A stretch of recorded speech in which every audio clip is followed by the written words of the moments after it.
Hey Stephen, this is Rob Fleming. I'm now looking at your experiences quadrant scheme, which I know you spent a lot of time on, and I'm smiling a little bit just because I know what kind of torture you went through.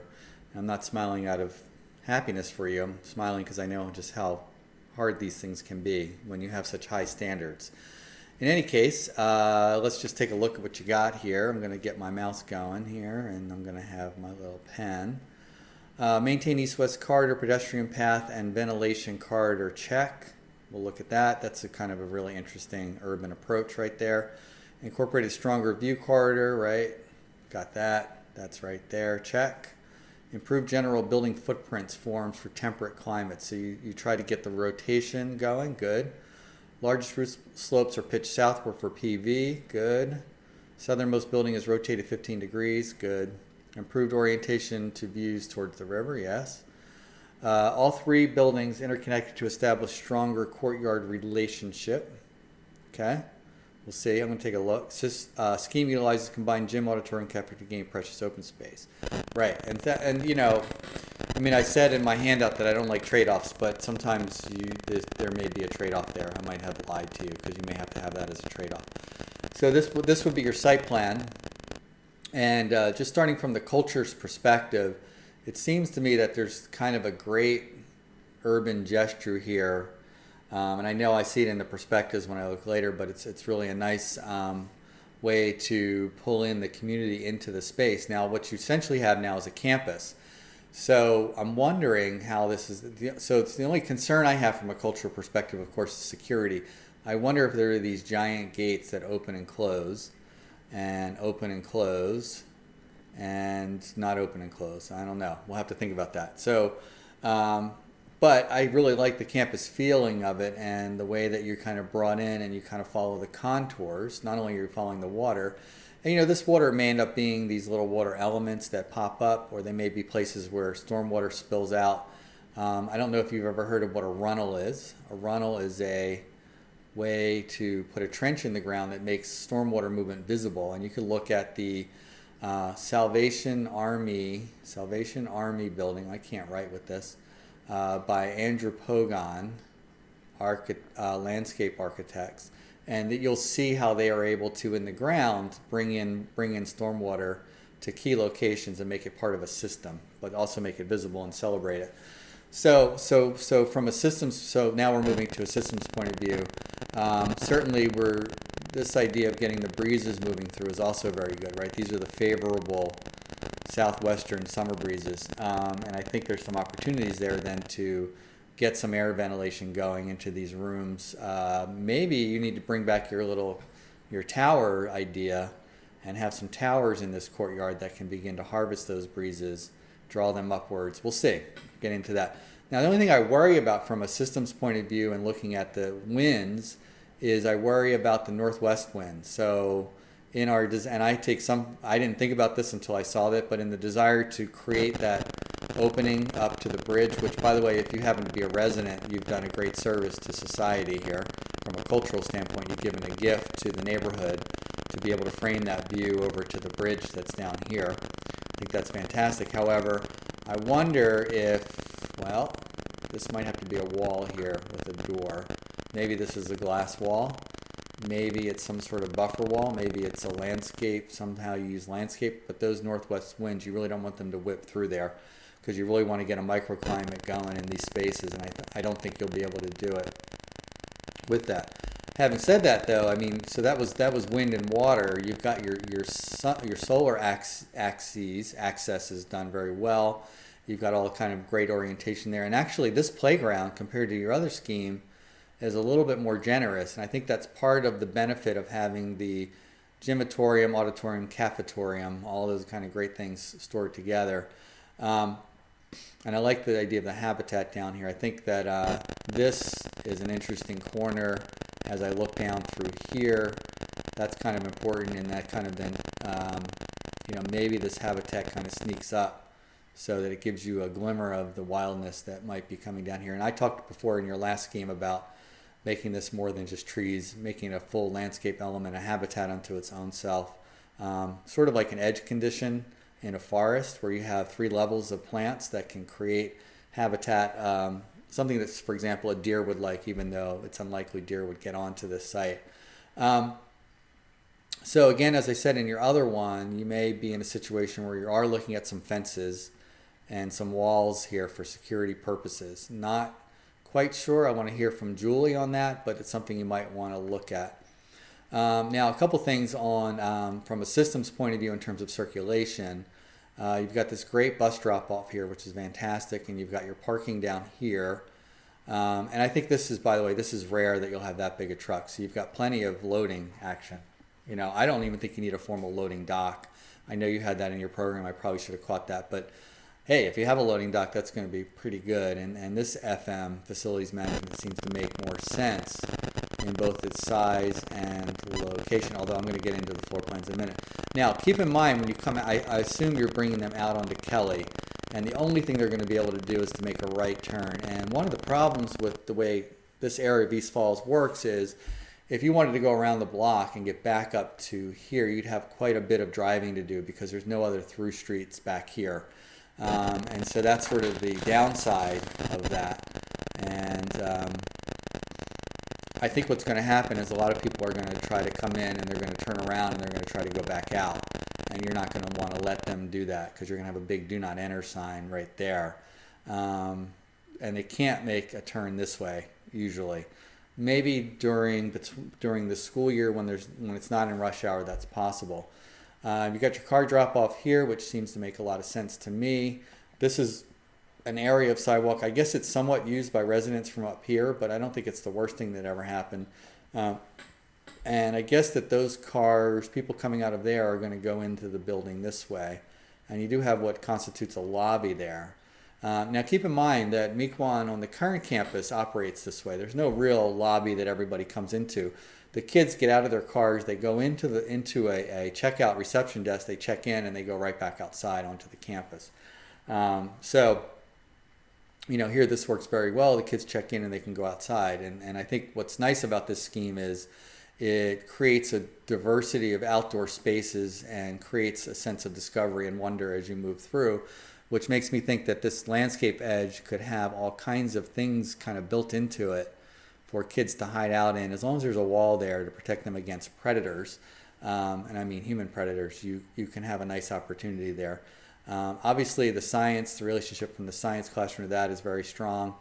And depending on how marshy this is, this has to be well designed and well engineered so you're not getting a lot of mosquito play up into your gymatorium. And I still see the idea of like a overhanging wooden deck that kind of you can sit outside and eat there. So that from a site perspective, so you got your cultures going, you definitely have your systems, your performance for your son and your breezes, and certainly your sense of experience is very heightened in this scheme. And I think that the collision of geometries, I'm going to look at it in more 3D, is probably pretty pleasing depending on lots of different factors. So, oh, you do have a wind tower. Look at that. Fantastic. And maybe there's more than one of those. This kindergarten looks pretty big, and that's what I was saying. Now that you've made your classrooms too big, you can start to chip away at them and begin to think about how you can put in, you know, mechanical closets for geo exchange or something like that. And those closets are usually accessed from the hallway. So what happens is if there's a malfunction in the mechanical system, the repair person can come in and deal with that straight off. So. I also think this works out pretty well from this could be a big old reception desk and make it just more open. So the eyes are, I definitely want to have glass here so that, you know, you can see the kids coming in and out from both ways. And really this should stick out a little bit, this reception desk. So I'd actually move the doors over a little bit and get that reception desk actually right in there so it can see everything. But you generally have everything in the right position there, which I think is fantastic. And then I do realize that this doorway wants to, but maybe it doesn't. Maybe you have to go like that. I don't know. So my question for you would be then, you know, is that corridor really needed, or can I just go into the science building and go into the kindergarten building directly? And maybe just this is actually the only corridor to get access to these bathrooms. So maybe not. Maybe it's all outdoor. You got a wind tower there too. So I'll take a look at that in 3D to see how it's working out. Remember, these can also act as wind towers, these staircases in addition. Now, I'm really excited about this music opportunity from an experiential point of view. you've got this courtyard which can be filled up with seats, and then this whole wall can open up here. And I've seen other schools do this, where this whole wall opens up, and then you have the kids playing music here and sending out this beautiful sound. So this music space could be designed in a way to activate this courtyard during the day where people are having lunch. And by the way, that's another great thing about the courtyard. So I wonder, yeah, you have this paved generally, so that's great. So this could be a really nice outdoor kind of urban piazza, and I think that's sort of how you had imagined it. I think it's very effective, actually. Now, looking again at this, I think there's no reason that you can't have doorways. I mean, I think you want to activate this space from an experiential and circulation point of view, having people just come in and out directly. You have it here. You could have it here. You could have it here. Here they come through this. And I think you probably need the indoor lobby for the winter time. I mean, that's the way it works at Mequon. You probably need that to be indoor. And so I think that's what it is. I think that's just the way it is. But these bathrooms could be accessed from, no. I was going to say, I went to a school where you could access the bathrooms from the outside and the inside. That's a much more difficult planning operation. It takes away some of your options. But I see these as big garage doors that just open up, and then this whole thing spills out into here. So Mequon's a very informal school, so kids will move tables around and they'll just make places to eat, play magic or whatever. Oh, and you have music performance. Look at me. See? You're on top of this. You're way ahead of me. I think that's fantastic. So the only thing I really wonder about from a security point of view is, this is where these bridges are actually really useful, because maybe there's a security element here and there's a security element here, because these are solid walls, so nobody's going to break in to those. So maybe there's this here, and then somehow you're going to have to get something happening here, so this whole thing could be kind of secured off. Or you wall off the whole site like I was proposing before, which is not crazy for a school. I mean, it could just be chain link fence if it has to, for budgetary purposes. Thank you for that and for that. That's very helpful. I think you've got these on the north side. These are actually somewhat on the north side, and you've got sort of favorable stuff going on this. I think overall that's all makes a lot of sense to me. You probably still want a vestibule there just to kind of keep that lobby comfortable.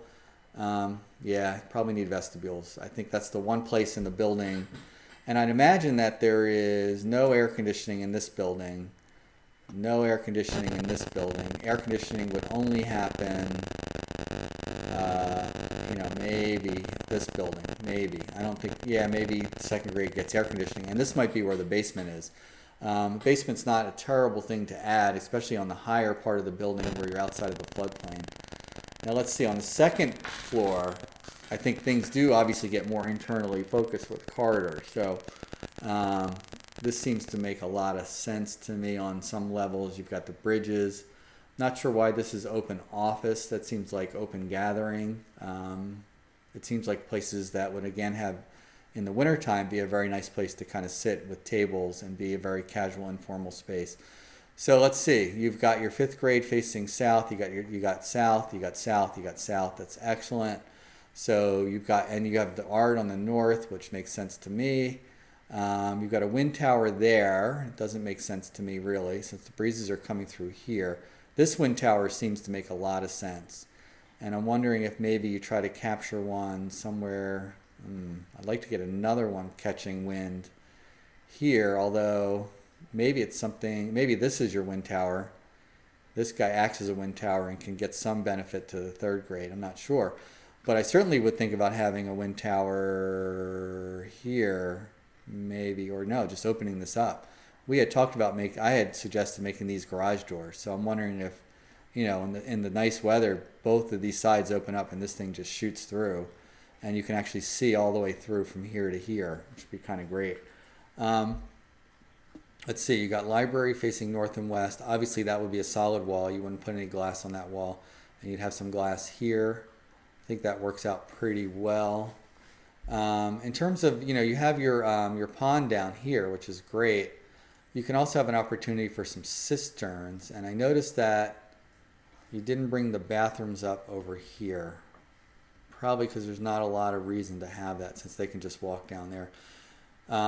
Yeah, you have a lot of bathrooms in this building, and they're all very large. I wonder if you couldn't, this set of bathrooms could, I don't know. I understand what you're doing. I think you have way too much bathroom space, but I get it, and I see why you didn't bring it up here. You can just have them walk down over to this one. I don't think you need, certainly that's enough.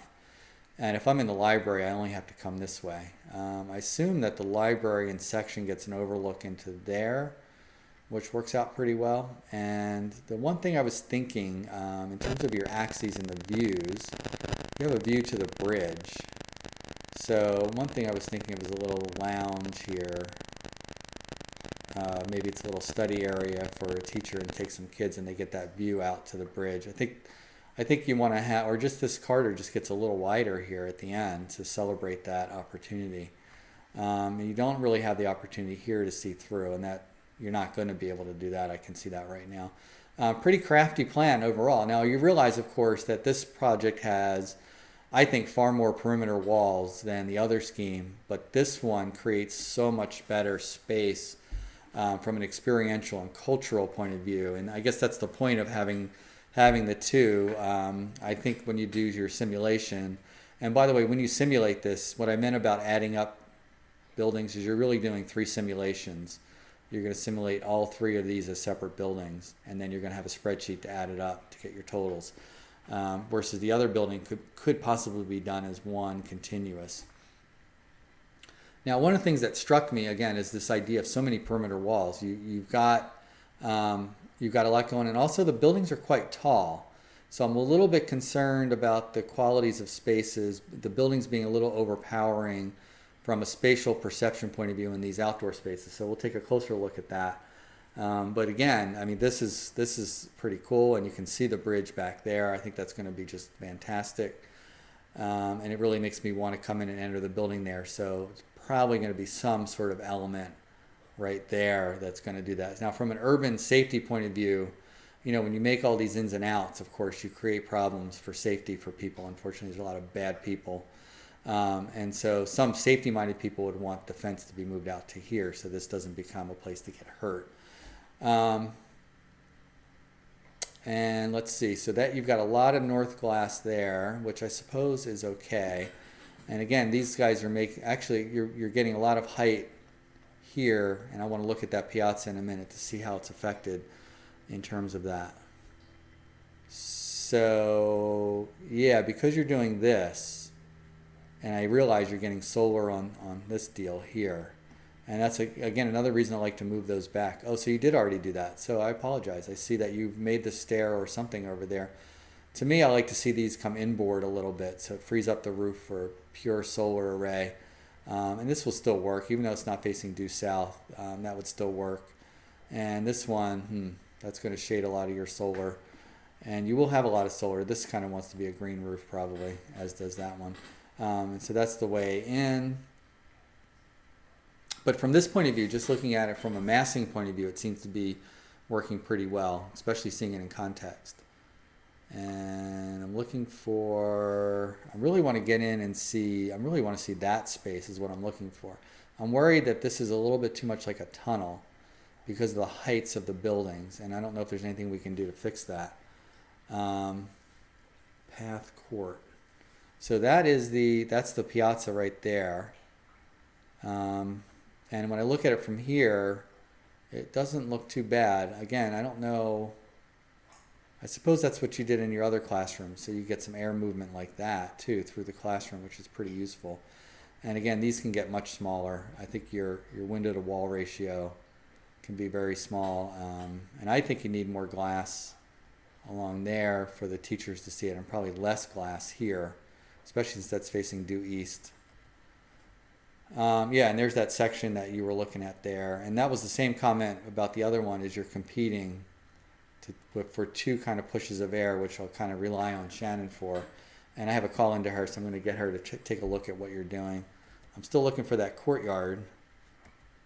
Path Court. I think this is it. Yeah. So here is where, these could be the big garage doors here. And here's where the big garage doors could be. Just giant openings. And what ends up happening is, maybe it's okay. maybe it's perfect. I mean, I think that's a lot. I think it may be overkill for what's going on in here. I mean, I know this is the gym and it's a double height space, but it seems awfully sloped when, and even this height, this is pretty high relative. So what some people would do is create an intermediate element at around the same height as this and create a series of elements that bring the scale of the space down. And certainly your landscaping with the trees, you can have the right kinds of trees that make a canopy under which people would want to sit. And I think that will make a big difference. And so I'm kind of optimistic about the court. I think it could work. I think it'd be a great space. I think this one has a lot of potential to. I think it has potential to be some really good architecture from the experiential and cultural point of view. I doubt if it's going to be anywhere close to the other one from a performative standpoint. I appreciate that and this little bit of color. Thank you. And I think the playground, the play field, probably play field is what I would say here, is definitely more ample and a better shape than the one you had for the other building. So you really have a tough situation here to deal with in terms of how you're going to be doing that. And then the same thing I said about the other one. You know, you're going to want to have your clear story at the top with all glass, and then you just really only need what we call view windows down here where the kids are. And what we can do is get the window to wall ratio down significantly. So a solid wall, except for the question of needing daylight, and most of your daylight, remember, comes from above. So you don't need a lot of low windows. They just create places for heat gain and heat loss. And so you might want to take a look at that. That's kind of an interesting deal there to create a little bit of hierarchy. That angle seems too extreme to me, but it's your building. And here we go. So yeah, first of all, thank you for this drawing because it's actually really well done. It does seem like I don't see why this building couldn't be this same building. In other words, that's your building. I think with K through 12, I mean K through 6. You don't really need such a high space. I mean, this is like, you know, soaring space. And if you get your clear story across here, right, I'm drawing, and then that's your roof, you still have, I mean, you still have a lot of feet. Now I have to go back to your plan to check, but I think that's something to think about. And if you were ever going to have a basement, I mean, except for the floodplain, you're getting a lot of extra space on here. You certainly can have a crawl space. There's the courtyard again. I think I'm starting to be convinced that that could work. I like to hang out up here on this roof. That's pretty cool. Yeah, so I wonder, does that need to be an indoor space? Meekwon has the tradition of being outdoors a lot. What if this was outdoor and all of a sudden you could stand here and actually look down and hear the music in there? What a great experience. I don't know if this all needs to be glass. That's a lot of architecture that may not be needed. Overall, great job. I think it was worth the time you spent. I'm really torn. I mean, if you ask me to choose right now, I have a hard time. The the right side of my integral theory brain says, obviously this is not the one to pick. But my heart or my soul would say that this is the one to pick. But my head, my conscious, my logical thinking says the other one is the one to pick. In either case, you gave yourself some really good options and you should be very happy. I hope that this was helpful. And again, I'm going to give Shannon a call right now and see if she can't get on and take a look at those wind towers. Thanks, Steve.